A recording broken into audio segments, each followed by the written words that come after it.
मीठे बाबा की है मुरली। रिवाइज कोर्स है 3/4/94 की है मुरली। और मुरली का मुख्य सार है संतुष्टता का आधार संबंध, संपत्ति और सेहत है। संतुष्टता कब मिलेगी हमें? जब हमारे अच्छे संबंध होंगे, संपत्ति और तंदुरुस्ती माना सेहत होगी, तभी संतुष्टता होगी। तो बाप दादा कहते हैं आज दिलाराम बाप अपने संतुष्ट रहने वाली संतुष्ट आत्माओं को, संतुष्ट मनियों को देखते हैं। रूहानी मणि की चमक सारे दरबार को चमका रही है। संतोषी आत्माएं स्वयं भी प्रिय और सर्व की प्रिय होती है, क्योंकि वह हमेशा संतोषी चेहरा रहता है। तो वैसी आत्मा बाप को भी प्रिय है। ऐसे हो ना, चेक करो, क्योंकि इस श्रेष्ठ ब्राह्मण जीवन में अप्राप्ति का नाम ही नहीं है। तुम्हें सब कुछ तो मिल गया। सर्व प्राप्ति संपन्न आत्माएं होना, जहाँ प्राप्ति वह क्या होगा? सदा संतुष्टि स्वतः ही और स्वाभाविक होगी। तो और संतुष्टि का स्वरूप, स्वभाव, निजी संस्कार ऐसे श्रेष्ठ होंगे जो असंतुष्ट आत्मा को भी संतुष्टता का वाइब्रेशन देंगे, वायुमंडल संतुष्ट बना के रख देंगे। एक बाबा कहते हैं संतोष वायुमंडल में बदला देता है ना। इस संगम युग में विशेष बाप दादा की देन ही है। तुम्हें क्या मिला? संतुष्टता मिली। दुनिया में सारी आत्माएं कितनी असंतोष है, तुम्हें क्या मिला? संतुष्टता मिली। बाप मिला, संतुष्टता मिली। एक संतुष्टता की विशेषता और दूसरा विशेषताओं की भी सहज अपने समीपता मिली भगवान की। परिस्थिति कितनी भी बदले, लेकिन संतुष्टता की स्थिति को परिस्थिति बदल नहीं सकते। इतने शक्तिशाली बन गए ना, तुम परिस्थिति को बदलाने वाले बन गए ना। संतुष्टता की स्थिति और क्या करती है? सदा प्रगतिशील बनाती है। आपके आगे कैसे भी आत्माएं, कैसे भी परिस्थिति तुम्हें हिलाने वाली आए, लेकिन तुम संतुष्ट मनी हो तो हिल नहीं सकते। तो सब कुछ है, लेकिन बाबा कहते हैं तुम्हें संतुष्ट मनी बनाने वाले बाप को याद रखना है। और संतुष्ट मनी हूँ, अपनी शान में रहते हुए देखो कि मैं संतुष्ट मनी हूँ, मैं संतोषी आत्मा हूँ। इसलिए तो संतोषी माँ का भी गायन करते हैं, उसका पूजन करते हैं। वो तुम ही हो। यह है संगम का श्रेष्ठ शान। तो शान में स्थित होना आता है ना, कि परेशान हो जाते हो? संतुष्ट रहना अच्छा लगता या परेशान होना अच्छा लगता? सदा संतुष्टता की विशेषता को इमर्ज रूप में स्मृति में रखो। और प्राप्तियों में विशेष संबंध और संपत्ति आवश्यक है ना। फिर अभी बाबा ने संतुष्टता का बताया, अभी बाबा बताते संबंध और संपत्ति का। संबंध में भी अगर संबंध अप्राप्त है तो संपूर्ण संतुष्टता नहीं होगी। तो संबंध में भी सर्व चाहिए। और कैसा चाहिए संबंध? अविनाशी चाहिए। अगर कोई भी संबंध विनाशी है तो क्या हुआ? अप्राप्ति और असंतुष्टता स्वतः ही हो जाएगी फिर।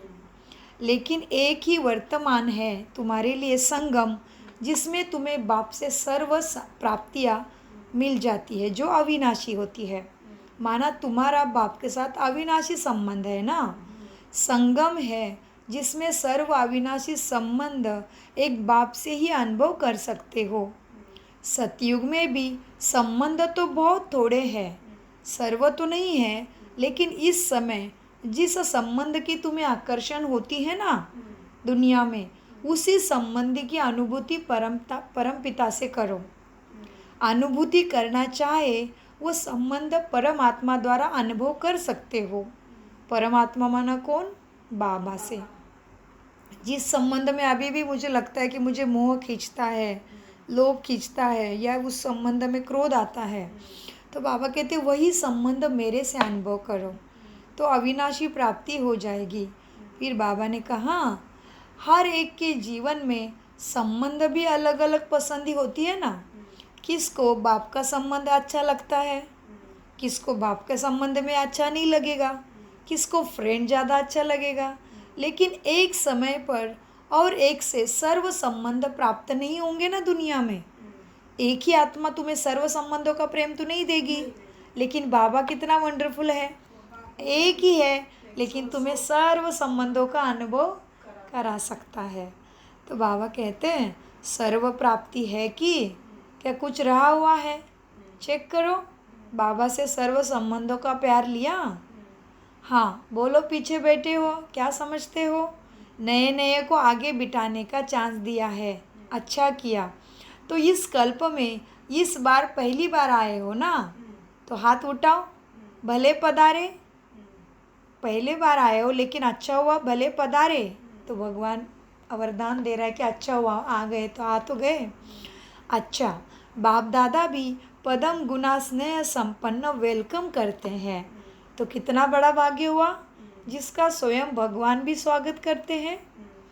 तुम आए तो कल्प कल्प के सुख के अधिकारी बने। बाप दादा सदा कहते हैं बड़े ते बड़े छोटे समान अल्लाह। माना छोटे भी अभी अभी आए हो कैसे हैं, भगवान के भी बाप समान है, समान बाप है, समान अल्लाह। हाँ, बड़े तो बड़े सुभान अल्लाह, लेकिन छोटे तो छोटे समान अल्लाह, माना समान बाप हैं जी। इसलिए कहते ना छोटे बच्चे भगवान का रूप है। तो बाबा इतना प्यार कर रहे हैं, नए को नशा चढ़ा रहे हैं जैसे दोनों आंटियों को नशा चढ़ाया बाबा ने। तो बाबा कहते हैं इसीलिए सदा अपने रूहानी बेहद के संपूर्ण अधिकार के निश्चय और नशे में रहो। बेहद का नशा है ना, हद का नहीं रखना, बेहद का रखना। देखो कितने श्रेष्ठ अधिकारी हो गए हो, जो स्वयं सर्वशक्तिमान बाप ही तुम्हारा बन गया, जो स्वयं बाप ऑल माइटी अथॉरिटी के ऊपर ही अधिकार रख दिया तुमने। परमात्मा अधिकारी, इससे बड़ा अधिकार और दुनिया में क्या हो सकता है। बाबा ही हमारा हो गया, इससे बड़ा और दुनिया में क्या प्राप्ति हो सकती है। सारा ही मिल गया ना जी जी।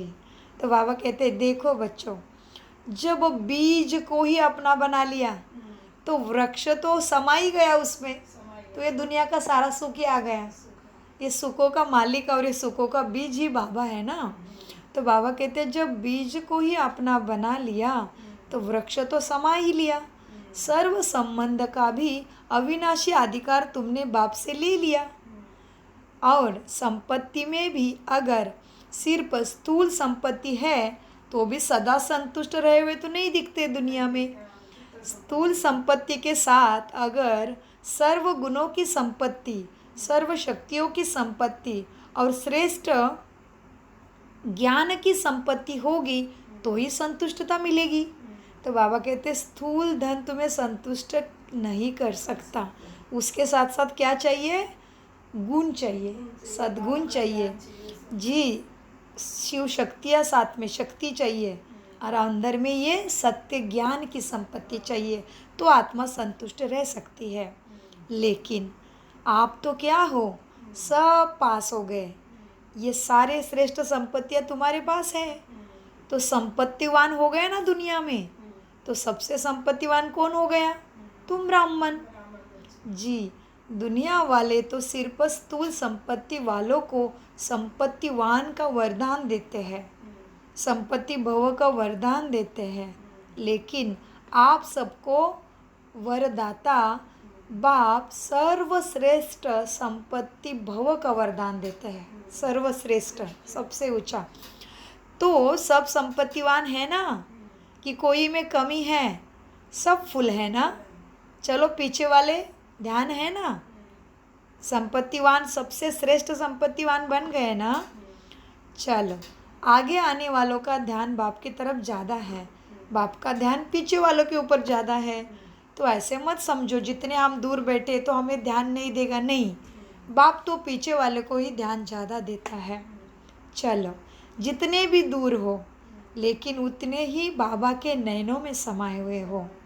तो बाबा कहते बच्चे देखो, साकार वतन में तो साकार की बातें होती हैं, लेकिन परम धाम में आप सभी आत्माएं कितनी समीप हो बाप के, सभी साथ हो ना, आत्मिक रूप में सभी साथ हो ना परम धाम में।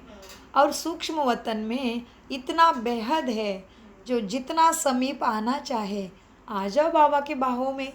सूक्ष्म वतन में भी ब्रह्मा के गोदी में जाके बैठो, उसके बाहों में जाके उसको हक करो, माँ जैसे प्यार करो ब्रह्मा के पास ऐसे। तो बाबा कहते हैं सूक्ष्म वतन में इतना बेहद है, जो जितना समीप आना चाहे भले आओ, लेकिन बच्चों का स्नेह निराकार और आकार को भी साकार बनाना चाहता है। तो बाप क्या कहते हैं, तुम बुलाते हो बाप चला आता है, तो बाप तुम्हारे आगे जी हजूर है।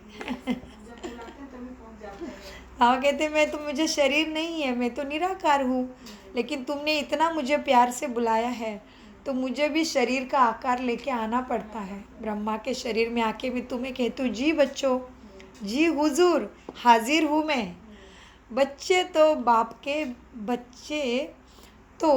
के भी हजूर है, माना बच्चे बाप के मालिक बन गए हैं, इसलिए तुम मालिकों के सामने बाप भी हाजिर हो जाता है। बालिक भी हो तुम तो मालिक कहा जाता है तुम्हें ही। तो सभी कौन हो गए, संतुष्ट मनिया हो गए ना।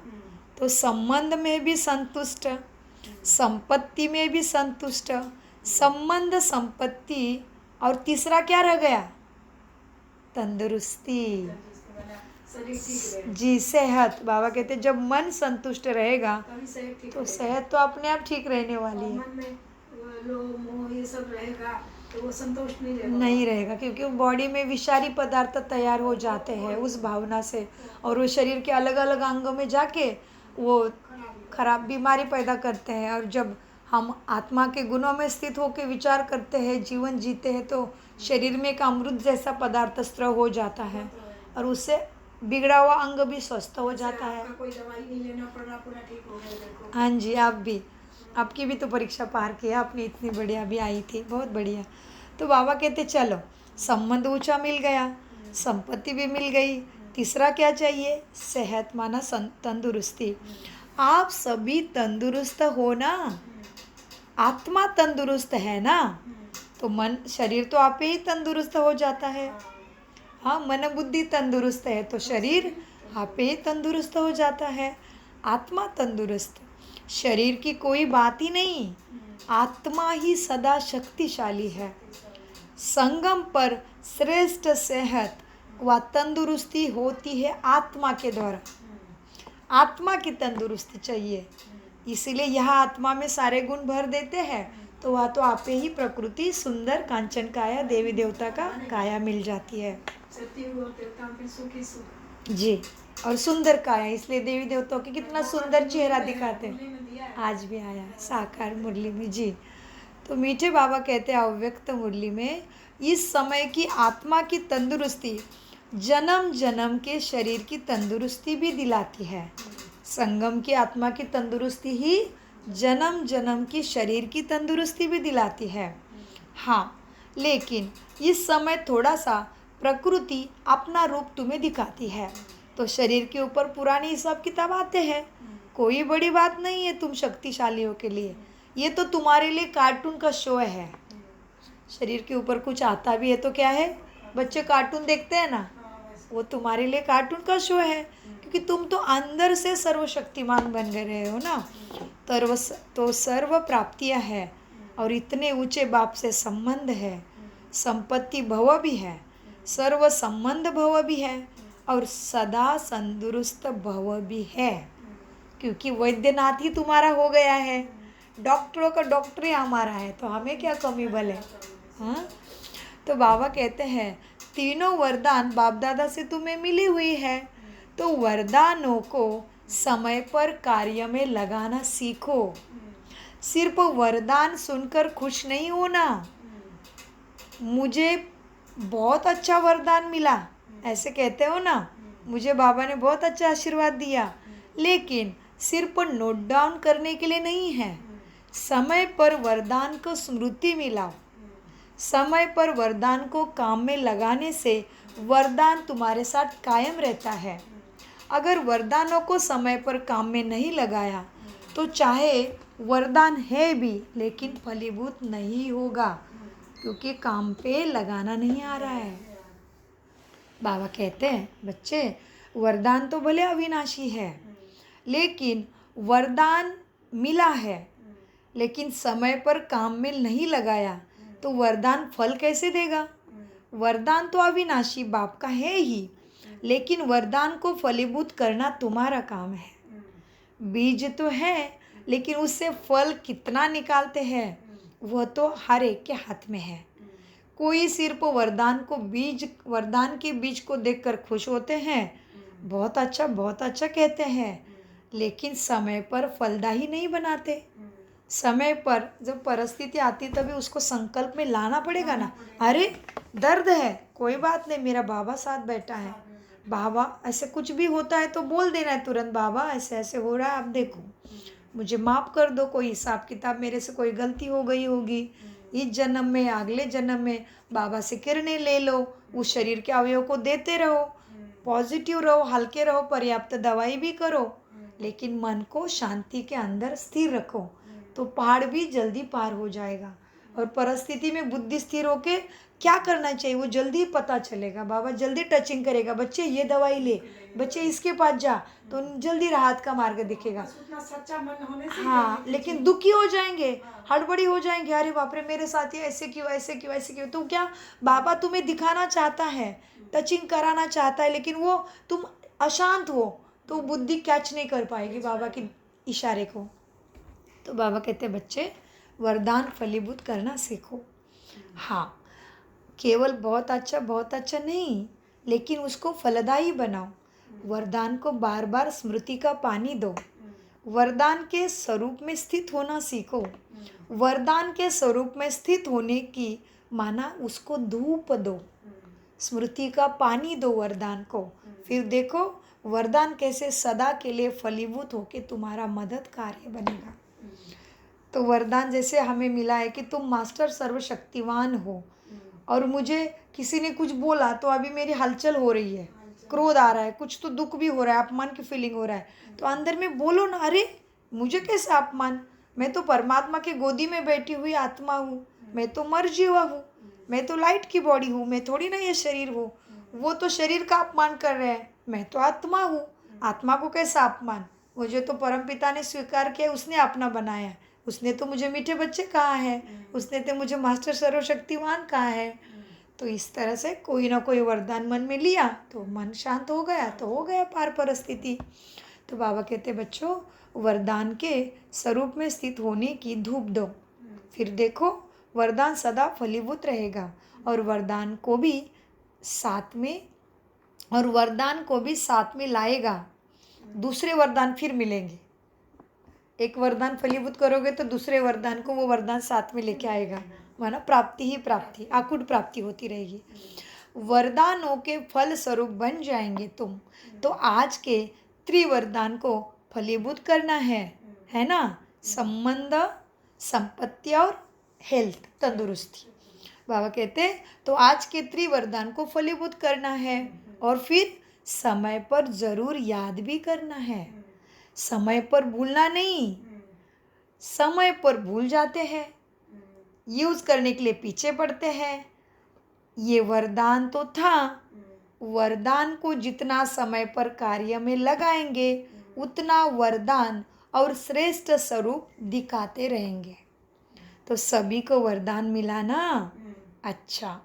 चारों ओर के देश विदेश सर्व संतुष्ट आत्माओं को, संतुष्ट मनियों को, सर्व प्राप्ति संपन्न आत्माओं को, जिन्हों भी बाबा को याद कर रहे हैं, जिन्होंने बाबा को पत्र द्वारा, याद द्वारा, कार्ड आज के दिवस में भेजे हैं, तो आज के विशेष दिवस की भी सर्व बच्चों को याद प्यार पदम गुना स्वीकार हो। बाबा कहते बच्चों मेरी याद प्यार को स्वीकार करो, चाहे दूर बैठे हो, चाहे दूर बैठकर मन में दिल में मिलन मना रहे हो, चाहे बाबा के सामने बैठे हो, कार्ड व पत्र सब पहले वतन में पहुँचते हैं, बाबा के पास सब पहुँचते हैं। तो सभी के पत्र, कार्ड और शुभ संकल्प की याद, शुभ भावना की याद के रिटर्न में बाप दादा का तुम सब बच्चों को विशेष याद प्यार, और सर्व बालक सो मालिक बच्चों को बाप दादा का नमस्ते नमस्ते नमस्ते। अच्छा, हम सभी संतुष्ट मनियों का और विशेष संतोषी आत्माओं का बाप दादा को याद, प्यार, गुड मॉर्निंग, नमस्ते प्यारे बाबा, नमस्ते। अच्छा, आज की मुरली से वरदान। बाबा ने कितना सुंदर मुरली चलाया आज। तो बाबा कहते बच्चों, वरदान में अटूट अटूट याद द्वारा सर्व समस्याओं को हल करने वाले उड़ता पंछी भव। अच्छा, उड़ता पंछी बनेंगे कैसे? तो बाबा बताते हैं, जब यह अनुभव हो जाता है कि मेरा तो एक बाबा, तो जो मेरा होता है वह सदा स्वतः ही याद रहता है ना, याद किया नहीं जाता। जो मेरा है वो स्वतः ही याद आता है। मेरा अर्थात अधिकार, मेरा अर्थात अधिकार प्राप्त हो जाना, मेरा बाबा और मैं बाबा का, इसी को कहा जाता है सहयोगी। तो सभी सहयोगी हो ना। क्या मेहनत करना पड़ता है बाबा की याद की? मेरा बाबा है ना, तो सहज याद होनी चाहिए। ऐसे सहयोगी बन एक बाप की याद के लगन में मगन रहते हुए आगे बढ़ते चलो। यह अटूट याद ही सर्व समस्याओं का हल है। बाबा ने हल दे दिया।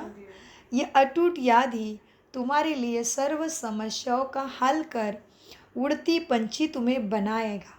उड़ता पंछी हमेशा हल्का रहेंगे, कुछ भी आएगा तो भी हम उसमें फंस के एकदम दुखी होके नहीं होंगे।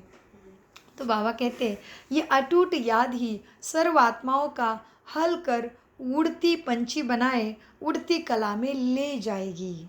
उड़ती कला में जाने का बाबा ने सॉल्यूशन बताया, अटूट याद। स्लोगन, मनन शक्ति के अनुभवी बनो। मनन शक्ति माना याद करना, अच्छी बातें, बाबा की बातें, बाबा का स्लोगन, बाबा का वरदान, वो सब याद करना माना मनन। तो बाबा कहते हैं, मनन शक्ति के अनुभवी बनो तो ज्ञान धन बढ़ता ही रहेगा और हमेशा स्मृति में भी रहेगा। ओम शांति। आज बाबा बोले हैं ना, मेरा हाथ नहीं छोड़ना, तभी अगर हाथ छोड़ोगे तो विक्रम विनाश नहीं होगी। मेरे को याद करते रहोगे तो तभी तुमको सफल मिलेगा। कितना अच्छा याद रहता है ना, बहुत बढ़िया, बुद्धि एकदम शुद्ध हो गई है। ज्ञान बाबा का हरदम लेना है, बहुत हाथ नहीं अच्छा। छोड़ना है। जी जी, बहुत अच्छा, क्योंकि आपकी आत्मा 63 जन्मों का ख़त्म कर रही कचरा, इसलिए स्मृति तेजस्वी हो रही, इसलिए याद रहे ना माँ वाक्य। बहुत अच्छा। मीठे प्यारे बाप दादा का अनगिनत पदम गुना शुक्रिया शुक्रिया शुक्रिया। कम बोलो, मीठा बोलो, सोच समझ कर बोलो। बाबा शुक्रिया। जी, वाह बाबा वाह, बाबा याद है। ओम शांति।